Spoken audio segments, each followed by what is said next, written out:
Hello everyone, welcome back to my daily vlog. আমি আবারও চলে এসেছি একটা সুন্দর ভিডিও নিয়ে তোমাদের সাথে শেয়ার করতে। দেখতেই পাচ্ছ ছেলে আর বাবা কোথাও যাচ্ছে, পিছনে আমিও ছিলাম। তো মা হঠাৎ সকালবেলা ফোন করে বললো যে দুপুরের মধ্যে আয়, একটু দরকার আছে। তো আমার কিছু ডকুমেন্টস নেওয়ার ছিল, সেগুলো আমি গুছিয়ে নিচ্ছিলাম ব্যাগে।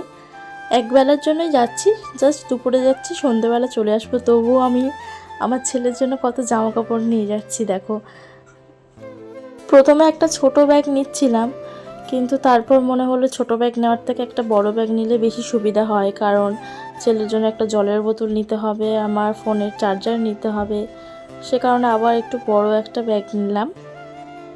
আমার মা আমাকে এই সুন্দর ছাতাটা আগের বছরে গিফট করেছিল, সেই ছাতাটাও নিলাম। ছাতাটা আমার খুব খুব পছন্দের একটা ছাতা।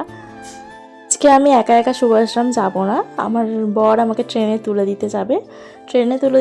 মানে ওরও দুপুরে ইভিনিং ডিউটি ছিল, তো আমাকে ট্রেনে তুলে তারপর ও বাঘাযতীন চলে যাবে।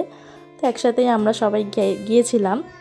আমি না কখনো আমার ছেলেকে নিয়ে একা কোথাও যাই না, নয় আমি আর দিদি একসাথে যাই, নয় আমার বর আমাকে দিতে যায়, নয় আমার শাশুড়ি মা আমাকে ট্রেনে তুলে দিতে যায় যখন আমি সুভাষগ্রাম যাই। আর সুভাষগ্রাম স্টেশনে তো আমার মা দাঁড়িয়ে থাকে আমার জন্য। প্রচণ্ড গরম লাগছিল, আমার বর অনেকক্ষণ আমার জন্য দাঁড়িয়েছিল। ও ট্রেন ছেড়ে দিচ্ছিল, বলছে না তোমাকে আগে ট্রেনে তুলে দিই তারপর আমি যাব। দুজনে মিলে বসে বসে একটু গল্প করছিলাম।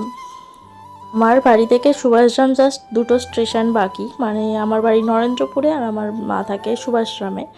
নরেন্দ্রপুর, সোনারপুর, সুভাষগ্রাম। তো মার কাছে এলাম, আর মার আজকে খুব লেট হয়ে গিয়েছিলো, তো মা কাজে গেছিলো। মা আমাকে আজকে স্টেশনে আসতে পারেনি, মা চাবি রেখে গিয়েছিল, আমি চাবিটা খুললাম। মা একদম স্টেশনের কাছে থাকে, রেন্টে থাকে একটা বাড়িতে। তো আমি অপেক্ষা করছিলাম মায়ের জন্য, আর আমার ছেলে ঢুকে দুষ্টুমি শুরু, যে জিনিসটা পারছে সেটা নিয়ে খেলছে, সেটা ফেলছে। আমার এত গরম লাগছিল, আমি গিয়ে দেখি মার জানলাগুলো খোলা। তাড়াতাড়ি জানলাগুলোয় পর্দা দিয়ে দিলাম, দিয়ে ছেলেকে একটু ঘুম পাড়িয়ে দিয়েছিলাম। ছেলে ঘুমের জন্য একটু কাঁদছিল, কারণ বেলা করে গিয়েছিলাম, ওকে স্নান করিয়ে ভাত খাইয়ে নিয়ে গেছিলাম, সে কারণে ওর খুব ঘুম পেয়ে গিয়েছিল। তারপর ওকে ঘুম পাড়িয়ে দিই। কিছুক্ষণ পর আমার মা চলে এসেছিলো, আর মা এসেছিলো বিরিয়ানি নিয়ে আমার জন্য। তোমরা হয়তো এবারে ভাবছো যে আমি হঠাৎ কেন চিকেন খাচ্ছি, আমি তো নিরামিষ খাচ্ছিলাম। আসলে সত্যি নিরামিষ খাচ্ছিলাম 2 মাস, কিন্তু আমার শরীর এতটাই অসুস্থ হয়ে গেছিলো। আর আমার ছেলে যেহেতু এখন খুব ছোট, ও আমার বুকের দুধ খায়, তো ওরও একটু শরীরটা খারাপ হয়ে গেছিলো। সে কারণে সবার রিকোয়েস্টে আমি এখন আমিষ খাচ্ছি। একটু আমার ছেলে বড় হয়ে গেলে আমি আবার চেষ্টা করব যেরকম খাচ্ছিলাম নিরামিষ সেরকম খাওয়ার। তো মা কিছুক্ষণের মধ্যে চলে এসেছিলো, তারপর মার সাথে যে দরকারে আমি এসেছি সে দরকারে যাচ্ছিলাম, একটু পোস্ট অফিসে যাচ্ছিলাম। তো তাড়াতাড়ি মার সাথে গেলাম। আমি আগের থেকে আমার মার কাছে এখন গেলে একটু আদর কম পাই, কারণ আমার সব আদর আমার ছেলে নিয়ে নিয়েছে। আমার মা আমার ছেলেকে ভীষণ ভালোবাসে, ভীষণ গেলে যত্ন করে, আমাকেও করে, আমার ছেলেকে একটু বেশি করে। তো মার সাথে বেরিয়ে আসার সময় মা আবার দই, ক্যাডবেরি, আইসক্রিম এগুলো কিনে দিয়েছিল। আমার ছেলে বেশ মজা করে আমার মায়ের কাছে গেলে খেলে, কারণ ওকে ওখানে আমাকে বকতে দেয় না, আমার মা কোনো বকাও খায় না, ইচ্ছা মতো দুষ্টুমি করে। ভাবছিলাম যে গেছি যখন আজকে রাতটা থেকে কালকে সকালবেলা আসবো, কিন্তু আবার ভাবছি ওকে নিয়ে এসেছি মানে আমার শ্বশুরবাড়িটা পুরো ফাঁকা ফাঁকা হয়ে গেছে। তার মধ্যে আমার শাশুড়ি কতবার যে ফোন করে খোঁজ নিয়েছে আর ওর কথা জিজ্ঞাসা করছিল। তো ভাবলাম যে না, আজকে চলেই যাই।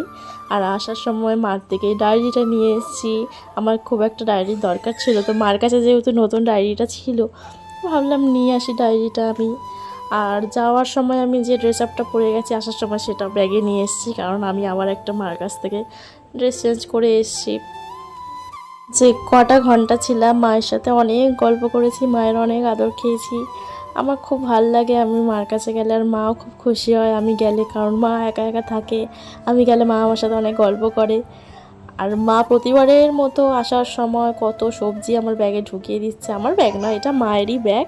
কত ক্যাপসিকাম, টমেটো কী কী ছিল এগুলো আমাকে দিচ্ছিল, প্রতিবারই মা এরকম করে। যবে থেকে আমার বিয়ে হয়েছে আমি কখনো একা একা সুভাষগ্রাম থেকে নরেন্দ্রপুর আসিনি, প্রতিবারই আমার মা আমাকে নরেন্দ্রপুরে এসে দিয়ে যায়।